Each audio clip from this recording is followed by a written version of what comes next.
Boa noite, chicos. Como estás? Tudo bem? Então, dadas os imprevistos, né, com o aplicativo Zoom, eu vim gravar o vídeo. Não vai dar pra ter o mesmo retorno que a gente teria, né, ao vivo, né?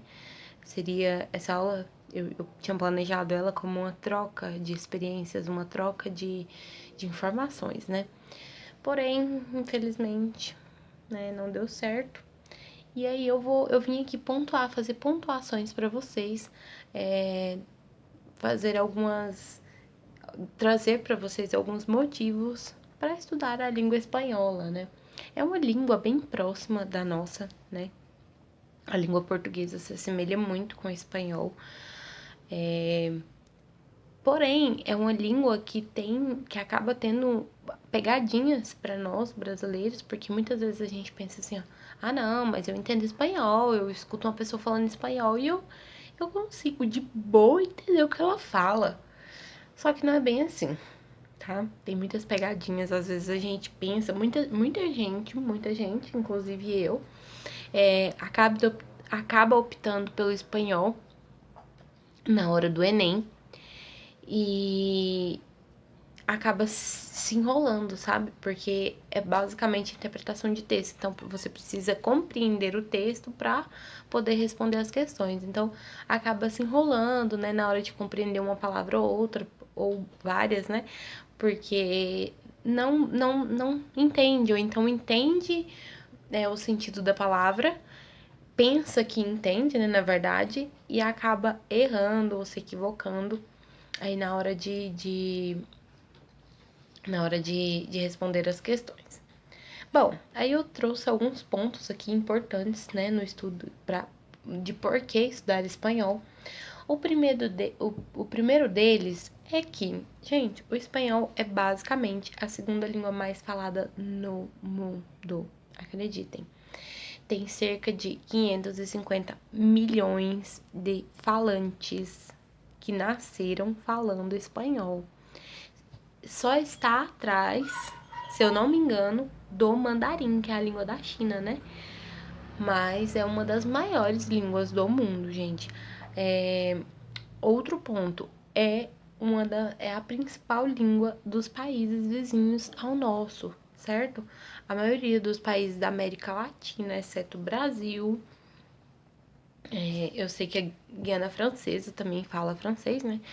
Mas, bom, os outros, eu acho que, se não todos, a grande maioria é falante de espanhol. Então, assim, vocês podem até dizer, professora, mas eu não tenho vontade de sair pra fora do Brasil, não. Nunca vou viajar pra fora, não. Tudo bem. Se você não tem vontade, ok. Mas se você entra no mercado de trabalho, às vezes, dependendo do cargo que você vai ocupar, é um diferencial que você saiba, pelo menos, entender, compreender o espanhol, certo?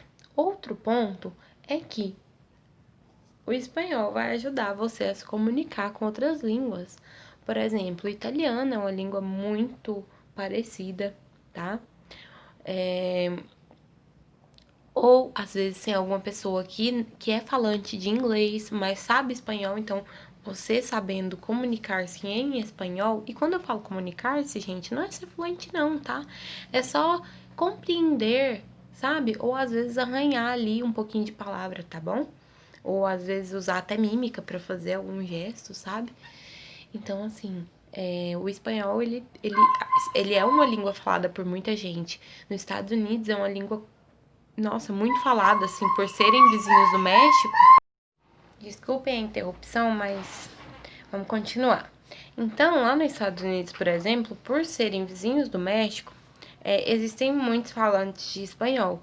Então, acaba que às vezes você consegue, se você tem muita dificuldade com o inglês, mas às vezes você consegue se comunicar com um americano, por exemplo, pelo espanhol, porque ele fala, você também compreende, então vocês acabam estabelecendo uma comunicação legal.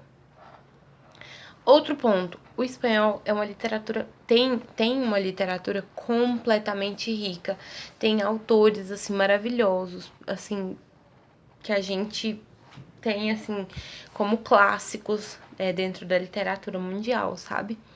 Então, se você aprende espanhol, se você consegue ler um livro espanhol, você vai estar tendo acesso a uma literatura riquíssima, tá? E, por fim, porque o espanhol ele está constantemente na nossa vida, seja por alimentos, seja por cultura, seja pela fala, por palavras derivadas, enfim.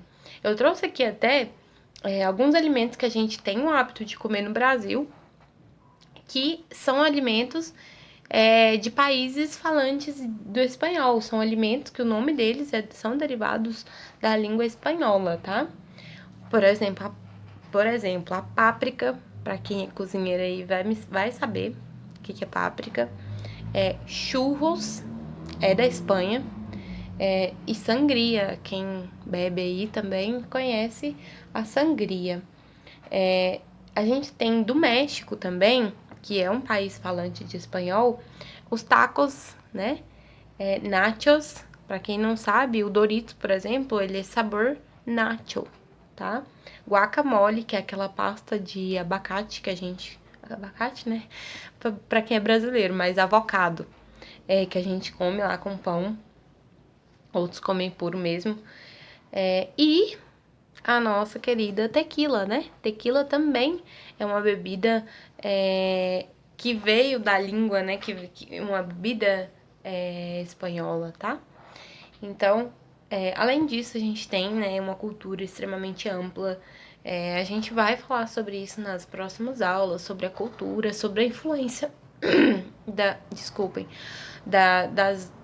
dos países falantes de espanhol na nossa cultura. E acaba que palavras da língua espanhola influenciam na nossa língua portuguesa, tá bom? E por fim, né, é muito importante também, porque precisamos, né, estudar para Enem, né? Quem tem muita facilidade em inglês, né, vai acabar optando por inglês, mas, como eu disse, a gente acaba optando pelo espanhol, porque o espanhol é mais fácil, né, pra gente que é brasileiro, tá? Então, assim, eu me proponho a trabalhar bem voltada para o Enem mesmo, na questão da interpretação de texto, enfim, para que vocês cheguem ao Enem preparados mesmo para entenderem bem aí de espanhol. Eu sei que não dá pra gente aprender tudo em 6 meses, né? Óbvio. Não dá pra vocês ficarem fluentes em 6 meses, obviamente que não. Mas que vocês aprendam a interpretar, que vocês aprendam a reconhecer algumas palavras básicas, pelo menos, tá? E conheçam a língua como cultura mesmo. Então tá, pessoas. Buen fin de semana a todos. Buenas noches. Durman bien. Um beijo.